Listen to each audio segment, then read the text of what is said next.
నీట్లో మంచి ర్యాంక్ రాని విద్యార్థులకు బెస్ట్ ఆప్షన్ సీఏ కోర్సులు అడ్మిషన్స్ జరుగుతున్నవి. అంటే ఎక్కువ పబ్లిసిటీ కోరుకోరు. అసలు వార్తల్లో మీరు ఉండరు. అసలు మినిమం సోషల్ మీడియా కూడా మీరు వాడరు. మీ ఫోను ఎవరో ఫోన్ చేస్తే తప్ప అప్పటికి అసలు చాలా దూరంగా ఉంటారు మీరు. ఒక రకంగా సమాజంలో జరుగుతున్న వాటికి కూడా మీరు స్పందిస్తారు, కానీ ఆ విషయాలు మీడియాకు కూడా తెలియవు. అంటే రీసెంట్గా మీరు ఎవరికో దాచుకున్న డబ్బులు, ఒక 3 లక్షలు పెళ్లికి దాచుకున్న డబ్బులు ఆ ఫైర్ యాక్సిడెంట్లో ఏదో కాలిపోతే వెళ్ళి ఆ డబ్బులు ఇచ్చారని కూడా తెలిసింది. ప్లస్ కరోనా టైంలో మీరు గాంధీ హాస్పిటల్కి మీరు చేసిన, అంటే వాళ్ళు ఫ్లకార్డ్స్ పట్టుకొని థ్యాంక్ యూ శేఖర్ గారు అని చెప్పేవారు కూడా ఎవరికి తెలియదు. అంటే మీరు చేసుకునే మీరు చెప్పరు, కానీ కొన్ని బయటికి ఆటోమేటిక్గా తెలిసిపోతాయి. బట్ ఏంటంటే ఆ ఇన్స్పిరేషన్ అనేది మీ సినిమా భావజాలంలో కూడా అన్నీ కనిపిస్తుంటాయి సార్. అంటే అది కావాల్సుకున్నట్టు ఏం కాదు. బేసిక్గా ఒక్కొక్క వ్యక్తిత్వం, అంటే ఒక్కొక్కరు మనుషులు, అంటే ఇప్పుడు ఇది చేస్తేనే మంచి, చేయకపోతే అని కాదు. ఎవరి లైఫ్ వాళ్ళు లీడ్ చేస్తున్నారు. బేసిక్గా నేను అదే నమ్ముతాను. బేసిక్గా అంటే యువర్ కమ్ హియర్, అంటే నువ్వు ఏదో పర్పస్కి వస్తారు. వచ్చినప్పుడు ఇంజనీరింగ్ చేసే ఒక కుర్రోడు, నేను ఒక సిబిఐటీలో చదువుకుని అలర్జీలో తిరిగేవాడిని. సడన్గా నాకు సినిమాలో ఇంట్రెస్ట్ వచ్చింది. అంటే ఎవరు ఎక్కడి నుంచి తగిలింది అంటే మా పేరెంట్స్ ప్రాబ్లీ అమ్మ నాన్నల పెంపకంలో ఎక్కడో ఏదో మా అక్కలో ఏదో సంథింగ్ ఏదో ఇన్స్పైర్ అయి ఉంటాను, ఏదో చూసుంటాను. మా ఇంటి పక్కన వాళ్ళు చేసిన ఎక్కడో విన్న మ్యూజిక్ ఏదో లైక్ ఫస్ట్ టైం నేను చిరంజీవి గారిని చూసినప్పుడు అరే నేను క్రేజీగా ఉండేవాడిని, ఈయన డైరెక్ట్ చేయాలన్న ఒక ఇన్స్పిరేషన్ ఏదో పట్టుకుని సినిమాలకు వెళ్ళాను. అక్కడి నుంచి ఈ క్రాఫ్ట్ అనేది వచ్చిన తర్వాత నేను బాగా చెప్పగలుగుతున్నాను, యాక్సెప్ట్ చేస్తున్నారు అన్న తర్వాత ఏం చెప్పాలి, ఏం చేయాలని ఒక గివింగ్ బ్యాక్ అనేది ఉంటుంది. లైక్ అంటే ఏదో చేయాలి, చేసి వెళ్ళిపోవాలనిపిస్తుంది. బేసిక్గా ఉన్నా లేకపోయినా యూ హ్యావ్ మీ మార్క్ ఉంటుంది కదా. సో ఇవన్నీ అంతే బేసిక్. అంటే పెద్ద ఎజెండాతో కాదు, ఎవరన్నా వచ్చి నాకు అనిపిస్తుంది. అలా అని నేను అందరికీ చేయలేని, నా దగ్గర సత్తా కూడా లేదు, అంత డబ్బులు కూడా లేవు నా దగ్గర. ఏదో అనిపిస్తే ఆ రోజు చూసినప్పుడు ఎందుకో డబ్బులు కాలిపోవడం అంటే అది అసలు ఒక పేదోడికి, అంటే లైక్ ఇలాంటివే నాకు మన పంటలు కూడా ఒక రైతు ఏదైనా వానలు కూడా వెళ్ళిపోతుంటే అసలు హృదయ విదారకంగా ఉంటుంది. అంటే ఒక 6 నెలలు ఇది అని చేసి సో అన్నిటి, కానీ ఎంతమంది రైతులు నేను చేయలేను బేసిక్. కానీ ఇదేదో ఏదో డిఫరెంట్గా అనిపించింది. అంటే రేపు వెళ్ళిన పెళ్లి నేను దాచుకున్నాను, పెళ్లి చేద్దామని, కానీ మంటల్లో డబ్బులు కాలిపోయినంటే ఎవరు తెచ్చిస్తారు, ఏం తెచ్చిస్తారు అనిపించింది. సరైన రియాక్షన్స్ అంతే. సంథింగ్ ఇంకోళ్ళు వేరే డైరెక్టర్ వేరే విధంగా వేరే దొరికితే ఎవరో చదువు అంటే హార్ట్ పేషెంట్స్ చదివిద్దామని ఏవో చేస్తూ ఉంటారు కదా. Everybody does anything. సో అంత అదేం నేను గొప్ప అనుకోవాలి, నా ఉన్నంతలో నాకు అనిపించిన దాంట్లో చేస్తూ ఉంటాను. అంటే ఈ దేవా క్యారెక్టర్కి ధనుష్ గారిని చేసిన తర్వాత సినిమా రిలీజ్ అయింది, సక్సెస్ అయింది.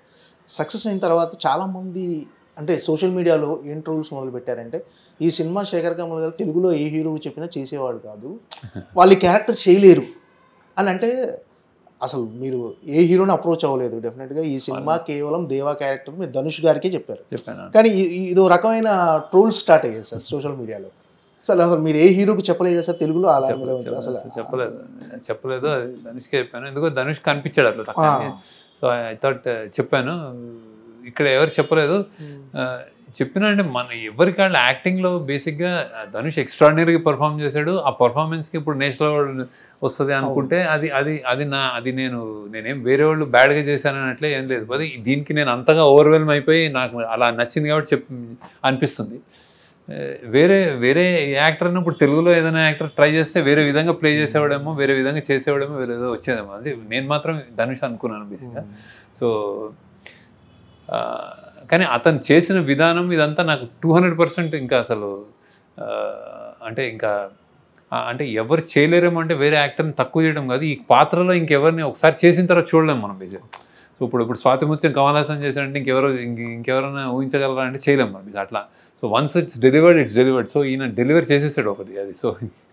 సో అది ఎక్సెప్షనల్గా చేశాడు.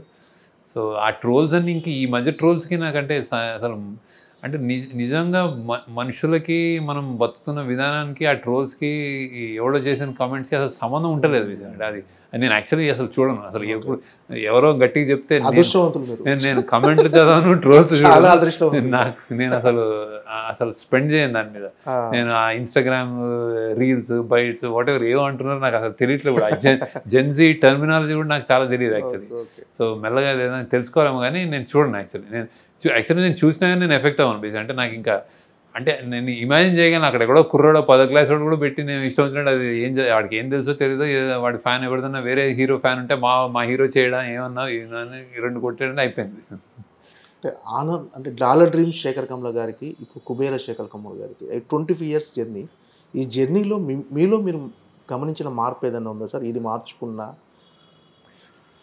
బెటర్ ఇవాల్వ్ అయి ఉంటాను, బెటర్ పర్సన్ అయి ఉంటాను, బెటర్ ఇవాల్వ్ అయి ఉంటాను, మోర్ పొలిటికలీ మోర్ ఇంకా అంటే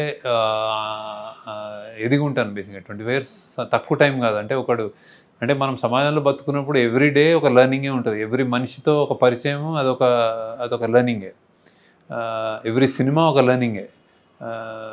అంటే ఇంకా ఎవ్రీ ఒక నీ వయసులో నీకు ఎవ్రీ ఒక సంవత్సరం నువ్వు బెటర్ అవుతూ ఉంటావు.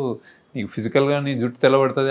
అదితో పాటు మైండ్ ఎదగాలి, తప్పకుండా ఎదగాలి. నీకు ఏదో ఒక మనం ఇంకా టైమ్స్ చూసాము, అత్యంత దారుణమైన కరోనా లాంటివి చూసాము. ఇవన్నీ చూసిన తర్వాత మనిషి అనేవాడు మారకుండా అయితే ఉన్నాడు. సో నేను ఆ మార్పులో వచ్చి ఉంటే నాకు ఫిల్మ్ మేకర్గా నేను బెటర్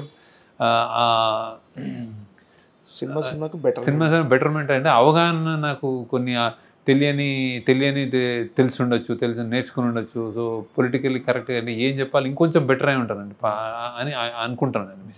అంటే ఎవరికాడు నేను ఎదిగానని చెప్పుకుంటాడు, బాగానే ఉంటుంది. కానీ నేను అనుకుంటున్నాను సినిమాలో ఒక పరిణితి ఉంటుంది కదా, మెల్లమెల్ల ఇంకొంచెం అవుతున్నానేమో అనిపిస్తుంది. అలా నేను ఏ సినిమాకి నేనేం మరీ అంత తప్పులు చేశాను అనుకోలేదు. కానీ డెఫినెట్గా అంటే మీరు ఏం చెప్పాలనుకున్నారో అదే చెప్పారు. అంటే ఈ సినిమాతో కుబేర సినిమా, పర్టికులర్ కుబేర సినిమాలో కొంచెం కమర్షియల్ హంగులతో చేశారేమో శేఖర్ కమ్ల గారు అని అనిపించింది సార్. కొన్ని అంటే మీరు పెట్టిన బడ్జెట్ కావచ్చు, మీకున్న క్యాన్వాసింగ్ కావచ్చు, ఆర్టిస్టులు కమర్షియల్ హంగులు అనుకోలేదు, నిజంగానే కథకు కావాల్సినట్టు అనిపించింది యాక్చువల్. అంటే మీ ఏ సినిమాలో నాకు విలన్లు కనిపించలేదు, ఈ సినిమాలో విలన్ కనిపించాడు. అంటే ఇప్పుడు అదే దీనికి అవసరం మనం ఎత్తుకున్న కథ అలాంటిది, ఎంచుకున్న కథ అంటే సో డెఫినెట్గా అది విలన్ అంటే ఇప్పుడు లీడర్లో నీకు ఒక విలన్లు ఉంటారు, కానీ అది ఆ స్థాయి ఒకటే అయ్యేసరికి నీకు ఆ విలనీని వాడు ఎదుర్కోగలడు అని చెప్పి అతను అంత విలనీగా అనిపించాడు బేసిక్గా. అంటే ఇప్పుడు ఇక్కడ స్థాయి క్లాస్ అసలు సంబంధం లేని ఎక్స్ట్రీమ్ కాబట్టి అతను ఆ విలని ఒక ఉత్తిన అతను నలిపేయగలడు అనమాట, సిగరెట్ బడ్లా వీళ్ళని. అంటే వీళ్ళు అంటే ఎవరు లేనివాళ్ళు. సో అలా అది ఆ స్థాయి కాబట్టి అతను కొంచెం విలని చూపించాల్సి వచ్చింది అట్లా. ఈ కుబేర సినిమా దీని సక్సెస్ అంటే ఇలాంటి కథలు ఇంకొన్ని చెప్పొచ్చు అనే కాన్ఫిడెన్స్ కలిగించిందా సార్ మీకు? డెఫినెట్గా అంటే నాకు అనిపించింది. చాలా మంది నాకు మెసేజ్లు వస్తున్నాయి చాలా మటుకు. అంటే బేసిక్గా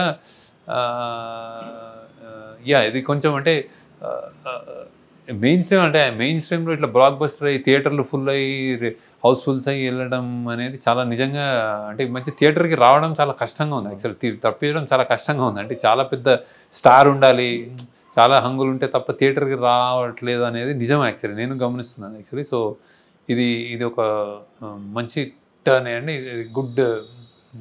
అండ్ ఎస్పెషల్లీ స్టార్స్ కూడా స్టార్లు అనే వాళ్ళు క్యారెక్టర్స్ ప్లే చేయడం, ఆల్టర్నేట్ సినిమా పాటలు 2 ఫైట్లు పంచ్ డైలాగులు కాకుండా ఒక చెప్పిన కథకి థియేటర్లకు తరలి రావడం, ఇవన్నీ చాలా మంచి పని డెఫినెట్గా.